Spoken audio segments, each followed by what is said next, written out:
Good evening once again, Trine fans. We're ready for another great MIAA men's basketball battle. Randy Roberts, Jeffrey Childs sitting courtside, getting you set to tee up for this game tonight.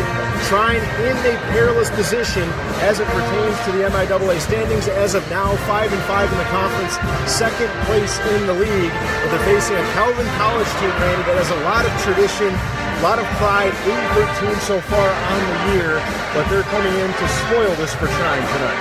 Yeah, this is a Calvin team that Holmes is really playing against Trine earlier this season and then first playing in Calvin. They kind of heard their land. This is a Calvin team that still has an outside shot at making the MIAA tournament. This we get down to the last 2 weeks of the regular season, all important games and trying to get into those top four spots of the MIAA standings. Trine 9-12 in the MIAA, 5-5 as we said. Calvin on the other side, 8-13, an uncharacteristic 4-6 for them in the ledger in the league standings. Trine's last time out, a heartbreaking loss to Adrian, 70-67. They really struggled in the second half of play. I talked to Coach Brooks Miller about that in the pregame, and he wants them to focus on their physical play in the second half and not only hitting free throws, but getting to the line and making those foul shots. Trine's will to win, Randy, in this game, their will to make those plays, get the rebounds, fight for the loose balls, that will, I think, make the difference tonight.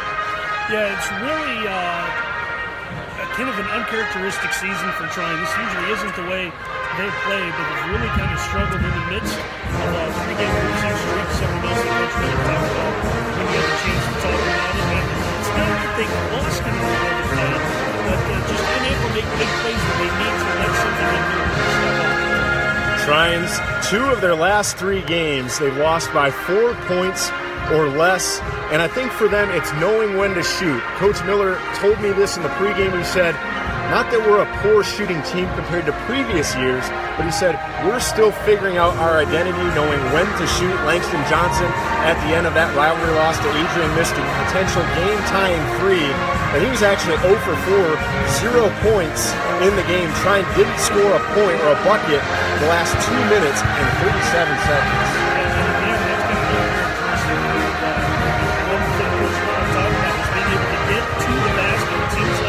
This is a team that's been settling for three-point shots and settling for pulling jumpers and stuff off the ankles and not taking it hard to the basket, taking it to the rim, taking it to the glass, and really trying to be physical in the basket.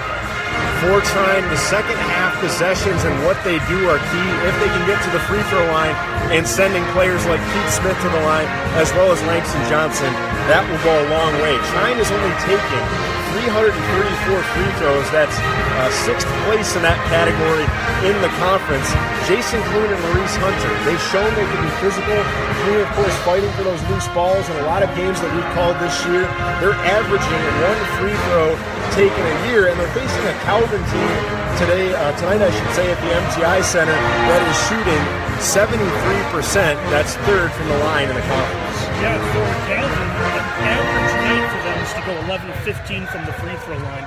So one, they're getting to the line. Second of all, they're making their free throws, and that's something twofold that Trine needs to do. One is you have to try to match them at that percentage and to be able to get to the free throw line 15 times. Two, you have to try to stop Calvin from getting to the free throw line 15. Calvin's last game, of course, as I said, an uncharacteristic 8-13 on the season. For them, their last trip out, 76-59 loss. They were absolutely hammered by the Flying Dutchman at Hope. To look to reverse course for that tonight. Calvin is a team, Randy, that loves to play physical. They love to crash the boards throughout a basketball game.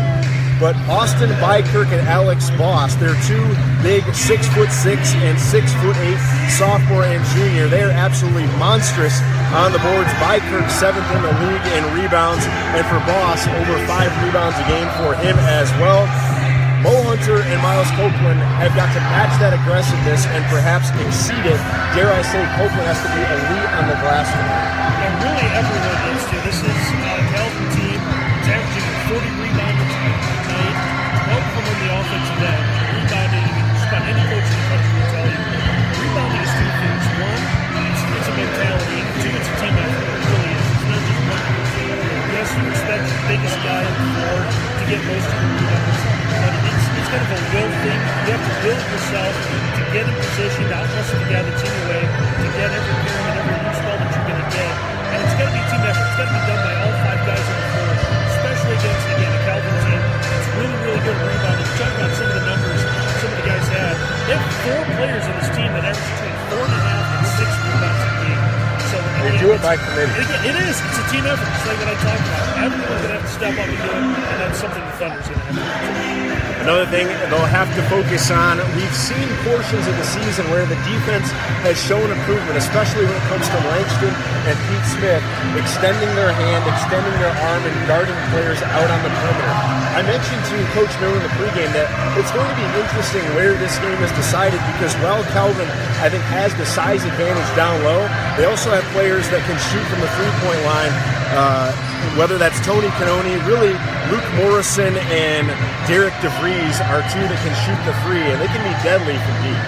And DeVries kind of looks like he's been carrying this team as of late, has his average up to almost 15 a game. He's kind of just a sophomore and a forward too, so he can play high, he can play low. He looks to be the biggest match in trouble today. We'll take a break right now. When we come back, we'll wrap up our pregame show and give you the starting lineups as well as the national anthem alongside Randy's 5 keys. Minutes away here from tip-off at MTI Center, the Calvin Knights and your Trine Thunder in the second-to-last home game of the season. You can catch it all right here on the Trine Broadcasting Network. Good.